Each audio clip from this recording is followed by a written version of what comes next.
नमस्कार विद्यार्थी मित्रांनो, आपल्या सगळ्याचं स्वागत आहे रॉकस्टार विराट पवार या आपल्या यूट्यूब चॅनलवर। विद्यार्थी मित्रांनो, या यूट्यूब चॅनलवर आपण विविध स्पर्धा परीक्षेसंबंधीचे लेटेस्ट अपडेट्स घेतच असतो। त्याचबरोबर तुमच्या अडचणींचं निराकरण करण्याचा प्रयत्न सुद्धा करीत असतो। विद्यार्थी मित्रांनो, बरेचसे विद्यार्थ्यांचा आदिवासी विकास विभाग भरती परीक्षा नाशिक येथील काही विद्यार्थी मित्रांचा फॉर्म हा जो परीक्षेचा दिनांक होता त्या दिवशी परीक्षा झालेली नव्हती, त्यामुळे ते बरेचसे विद्यार्थी हे चिंताग्रस्त होते। तर त्या विद्यार्थ्यांकरिता तसेच इतर ज्या विद्यार्थी मित्रांना आदिवासी विकास विभाग भरती परीक्षाचे पुढे चालून काय होणार आहे याची माहिती हवी होती, त्यांच्याकरिता हा व्हिडिओ अत्यंत उपयुक्त असा ठरणार आहे। त्यामुळे हा व्हिडिओ शेवटपर्यंत पाहायला आणि आपल्या चॅनलला सबस्क्राइब करायला विसरू नका। सबस्क्राइब बटनच्या शेजारी असलेलं बेल बटन क्लिक करून ठेवा, कारण असेच अत्यंत महत्त्वपूर्ण अपडेट्स तुम्हाला वेळच्या वेळी प्राप्त होतील। विद्यार्थी मित्रांनो, दिनांक 18 फेब्रुवारी 2019 संबंधीचा हा महत्त्वाचा परिपत्रक जे पत्रक आहे त्यामध्ये आपल्याला अधिक माहिती अशा पद्धतीने प्राप्त होते। पहा, हे पत्र प्रति प्रकल्प अधिकारी आणि एकात्मिक आदिवासी विकास प्रकल्प यांच्याकरिता आहे। तर इथे पाहू शकता तुम्ही विषय दिलेला आहे, शासकीय आश्रमशाळा वसतिगृह रोजंदारी कर्मचारी तासिका तत्वावरील कर्मचारी यांच्याकरिता विशेष भरती प्रक्रिया राबवण्याबाबत। तर विद्यार्थी मित्रांनो, इथे संदर्भ दिलेले आहेत, त्यांनी रोजंदारी शिक्षकासंबंधाच्या भरपूर अशी माहिती या संदर्भातून तुम्हाला मिळून जाईल। जर तुम्हाला हवी असेल तर हे संदर्भ तुम्ही शासन निर्णयाच्या वेबसाईटवरून डाउनलोड करून त्यामधील डिटेल माहिती ही प्राप्त करून घेऊ शकता। पहा, इथे थोडक्यात आपण माहिती घेऊया। या विषयान्वये सूचित करण्यात येते की शासन निर्णय 1/12/2018 अन्वये आदिवासी विकास विभागातील प्राथमिक शिक्षण सेवक मराठी आणि इंग्रजी माध्यम आणि माध्यमिक शिक्षण सेवक मराठी आणि इंग्रजी माध्यम, तर उच्च माध्यमिक शिक्षण सेवक अधीक्षक स्त्री पुरुष आणि प्रयोगशाळा सहाय्यक ग्रंथपाल व गृहपाल स्त्री पुरुष या संवर्गातील 100% रिक्त पदे भरण्याकरिता विशेष भरती मोहिमेस मान्यता देण्यात आली होती आणि त्यानुसार सर्व अपर आयुक्त निहाय विशेष भरती प्रक्रिया राबवण्यात सुद्धा येत आहे।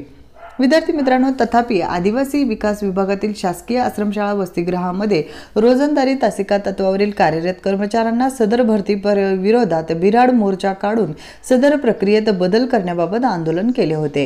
या आंदोलनाच्या अनुषंगाने 17/2/2019 रोजी माननीय मुख्यमंत्री महोदय यांनी महाराष्ट्र राज्य यांच्यासमोर संघटनेच्या शिष्टमंडळासमवेत चर्चा केली आणि त्यामध्ये झालेल्या निर्णयानुसार रोजंदारी तासिका तत्वावरील उमेदवारांना संदर्भीय शासन निर्णयामधील शासन सेवेमध्ये नियुक्तीसाठी असलेल्या वयोमर्यादा व शैक्षणिक अर्हतेमधील किमान गुणांच्या बाबतीत सूट देण्याचे ठरवण्यात आले।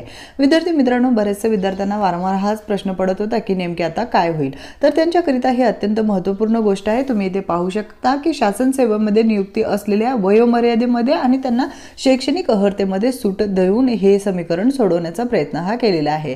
पहा, पहिला मुद्दा दिलेला आहे, रोजंदारी तासिका तत्वावरील कर्मचाऱ्यांपैकी महाराष्ट्र राज्यामध्ये अनुसूचित क्षेत्रातील रहिवासी असलेले शिक्षक संवर्गात अधीक्षक स्त्री संवर्गात, मग त्यांनी पुढे माहिती सांगितली, ग्रंथपाल आणि प्रयोगशाळा सहाय्यक संदर्भात कर्मचारी आहेत ते भरतील त्या स्वरूपाची माहिती। त्याचबरोबर वरील रोजंदारी तासिका तत्वावरील कर्मचाऱ्यांपैकी 16 व 17 फेब्रुवारी 2019 रोजी घेण्यात आलेल्या परीक्षेत शिक्षक संवर्गात कोणी कोणी फॉर्म भरला, अर्ज केले त्याविषयीची माहिती आणि त्यानंतर अर्ज करून काही जणांनी परीक्षा दिलेली आहे आणि काही जणांनी परीक्षा दिलेली नाही आहे त्या संबंधाची माहिती इथे त्यांना फिलअप करायचे आहे।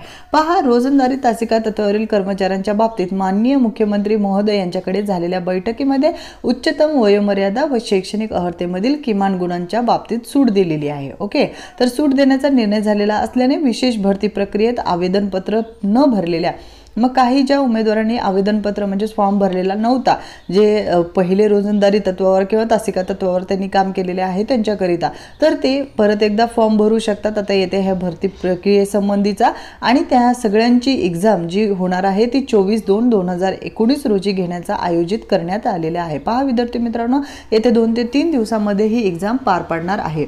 त्यानंतर रोजंदारी तासिका तत्वावरील कर्मचाऱ्यांकरिता नियमित शासकीय सेवेत येण्याकरिता ही शेवटची संधी असल्याने सर्व प्रकल्प अधिकारी यांना प्रकल्प कार्यालयाच्या स्तरावर 20/2/2019 रोजी कॅम्पचे आयोजन करायला सांगितलेले असून सदर कॅम्पमध्ये संलग्न यादीप्रमाणे संबंधित उमेदवारांकडून अर्ज हे भरून घेण्यात येणार आहेत। आता इथे महत्त्वपूर्ण मुद्दा असा की जे उमेदवारांनी अगोदर फॉर्म भरलेला नव्हता ते उमेदवार आता फॉर्म भरू शकतात का? तर विद्यार्थी मित्रांनो, ज्या उमेदवारांनी अगोदर शिक्षक म्हणून रोजंदारी तत्वावर किंवा तासिका तत्वावर शासकीय शाळा आश्रमशाळेवर काम केलेले आहे अगदी फक्त त्याच उमेदवारांकरिता 20/2/2019 रोजी कॅम्प आयोजन करणार आहेत आणि सदर कॅम्पमध्ये त्यांना संलग्न यादीप्रमाणे संबंधित उमेदवारांकडून अर्ज तुम्हाला भरून घेता येईल। म्हणजे तुम्हाला जर अर्ज करायचा असेल तर तुम्ही या कॅम्पमध्ये जाऊन करू शकता। फक्त तुमच्याकडे अनुभव प्रमाणपत्र असायला पाहिजे, ज्यांनी अगोदर फॉर्म भरलेला नाहीये त्यांच्याकरिता। कॅम्पमध्ये या पत्रासोबत जोडण्यात आलेल्या अर्जाच्या नमुन्यात सर्व उमेदवारांचे अर्ज भरून घ्यायचे आहेत। तसेच त्यासोबत एक्सेल शीटमध्ये उमेदवाराची सविस्तर माहिती भरून घ्यायची आहे। 21/2/2019 रोजी सकाळी 11 वाजेपर्यंत अपर आयुक्त कार्यालयात सॉफ्ट व हार्ड कॉपीसह प्रकल्प अधिकारी यांच्या स्वाक्षरीनेही सादर ही करायचा आहे। आणि उमेदवारांचे भरलेले मूळ अर्ज हे प्रकल्प कार्यालयाच्या स्तरावरची सदरची भरती प्रक्रिया पूर्ण होईपर्यंत जतन हे करून ठेवण्यात येणार आहेत। विद्यार्थी मित्रांनो, वरील माहिती प्राप्त झाल्यानंतर 21 व 22 फेब्रुवारी 2019 रोजी महा ऑनलाईन तर्फे सदर उमेदवारांना परीक्षेकरिता प्रवेशपत्र निर्गमित केले जातील आणि तसेच उमेदवारांना मोबाईलवर संदेश प्रसारित केला जाईल अशा स्वरूपाची माहिती दिलेली आहे। म्हणजे 21 ते 22 फेब्रुवारी दरम्यान मोबाईलवर संदेश प्रसारित करण्यात येण्याची इथे टायमिंग हे केलेलं आहे। त्यानंतर रोजंदारी तासिका तत्वावरील कर्मचाऱ्यांना शासकीय सेवेत येण्याकरिता ही शेवटची संधी असल्याने आपल्या स्तरावरून ही सगळी माहिती अवगत करावी, तशी नोंदही आपल्या कार्यालयात कायमस्वरूपी जतन करून ठेवायचे आहे। त्यानंतर विद्यार्थी मित्रांनो, जे उमेदवार 16 व 17 फेब्रुवारी 2019 रोजी झालेल्या परीक्षेत हजर राहिले होते त्या उमेदवारांना नव्याने आवेदनपत्र भरून घेण्याची गरज नाही आहे। म्हणजे ज्या उमेदवारांनी 16 आणि 17 फेब्रुवारी रोजी रोजंदारी आणि तासिका तत्वावर असून सुद्धा त्यांनी फॉर्म भरून परीक्षा दिलेली आहे आणि त्यांना परत एकदा परीक्षा देण्याची आणि परत फॉर्म भरण्याची गरज नाही आहे आणि त्यांना म्हणजे इथे त्यांनी हा मुद्दा क्लिअर केलेला आहे। तर अशा प्रकारे अत्यंत महत्त्वपूर्ण या गोष्टी दिलेल्या असून यानुसार तातडीने कार्यवाही करण्यासंबंधीची माहितीही प्रसारित केलेली आहे। तर विद्यार्थी मित्रांनो, ही अत्यंत महत्त्वपूर्ण माहिती असून महाराष्ट्र शासन यांच्यातर्फे तातडीने करावयाची कार्यवाही संबंधीची ही माहिती आहे। यामध्ये दिनांक सुद्धा तुम्हाला इथे तुम्ही वर पाहू शकता, 18 फेब्रुवारी 2019 आहे। यामधील अत्यंत महत्त्वपूर्ण मुद्दे हे आपण समजून घेऊया की यामध्ये मुद्दे हे दिलेले आहेत की जी शिक्षक भरती आहे किंवा जी आदिवासी विभाग भरती आहे ती 1/12/2018च्या निर्णयान्वये होणार आहे। याचाच अर्थ जे तुम्ही परीक्षा दिलेली आहे म्हणजे 35 गुणांची ज्यांनी परीक्षा दिलेली आहे त्यांनी 35 गुण प्लस त्यांचे 15 गुण जे अहर्तेमध्ये होते शैक्षणिक अहर्ते 50 गुण शैक्षणिक अहर्तेकरिता आणि 15 गुण तुमचे अनुभवाकरिता या स्वरूपात तुमच्या 100 गुणांची टक्केवारी त्यांनी ठरवलेली आहे। अगदी त्यानुसार तुम्हाला मार्क्स हे प्राप्त करायचे आहेत।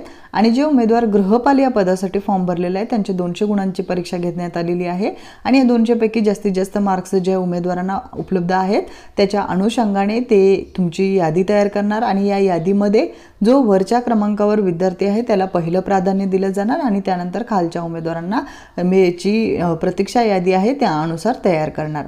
आता विद्यार्थी मित्रांनो, यामधील महत्त्वपूर्ण तोडगा म्हणजे वरील रोजंदारी तासिका तत्वावरील कर्मचाऱ्यांचा हा महत्त्वपूर्ण तोडगा काढण्यात आलेला असून त्यांना 16 व 17 फेब्रुवारीमध्ये ज्यांनी परीक्षा दिलेली होती त्यांना परत परीक्षा देण्याची गरज नाही आहे। याचाच अर्थ ज्या उमेदवारांनी हा व्हिडिओ पाहत आहेत आणि त्यांनी ऑलरेडी परीक्षा दिलेली 16 आणि 17 फेब्रुवारी रोजी त्यांना परत एकदा 24 तारखेला परीक्षा द्यायची गरज नाही आहे। आणि ज्या उमेदवारांनी 16 व 17 फेब्रुवारी रोजी परीक्षा भरलेली नाही आहे म्हणजे फॉर्म भरलेला नव्हता आणि परीक्षा सुद्धा दिलेली नव्हती फॉर्म आणि काही जण असे होते की ज्यांनी फॉर्म भरला परंतु परीक्षा दिली नाही, तर अशा सर्व उमेदवारांकरिता इथे महत्त्वपूर्ण सूचना तुम्ही पाहू शकता। इथे मुद्दा क्रमांक 5 तुम्ही परत एकदा लक्ष देऊन पहा।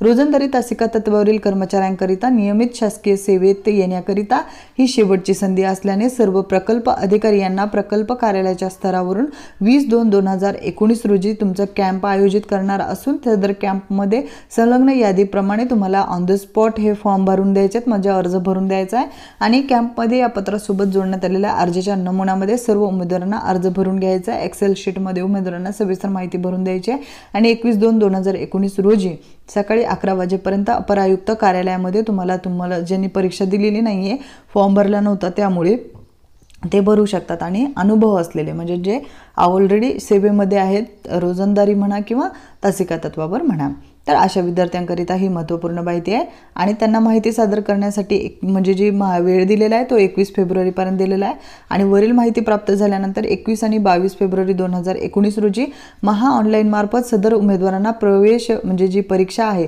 या परीक्षेकरिता प्रवेशपत्र हे निर्गमित केले जाणार आहेत। तर विद्यार्थी मित्रांनो, प्रवेशपत्र निर्गमित केले जाणार आहेत म्हणजेच तुमचा हॉल तिकीट 21 आणि 22 फेब्रुवारीच्या दरम्यान येणार असून तुम्हाला लागलीच आता अभ्यासाला तयारी करायची आहे। ज्या उमेदवारांनी यापूर्वी अभ्यास केलेला केलेला नाही आहे त्यांनी आपल्या चॅनलवर बरेचसे व्हिडिओ ऑलरेडी अवेलेबल आहेत, ते व्हिडिओंचा आधार घेऊन अभ्यास करू शकता। त्याचबरोबर आपण नमुना प्रश्नसुद्धा दिलेले आहेत आणि त्याचबरोबर आपण बरेचसे पॉईंट टू रिमेंबर ह्या सुद्धा गोष्टी दिलेल्या आहेत। याची एकत्रित माहिती तुम्हाला आपल्या चॅनलवर मिळून जाईल। तर विद्यार्थी मित्रांनो, या व्यतिरिक्त तुमच्या काही अडचणी असतील या विषयासंबंधी तर तुम्ही कमेंट बॉक्समध्ये त्या नोंदवा, त्या आपण सोडवण्याचा प्रयत्न करूयात। त्याचबरोबर तुम्ही जर आपल्या चॅनलला सबस्क्राईब केलं नसेल तर लवकरात लवकर सबस्क्राईब करून घ्या, कारण त्यानंतरच तुम्हाला आपण असेच महत्त्वपूर्ण जे अपडेट्स देत असतो त्याचं नोटिफिकेशन प्राप्त होईल। धन्यवाद।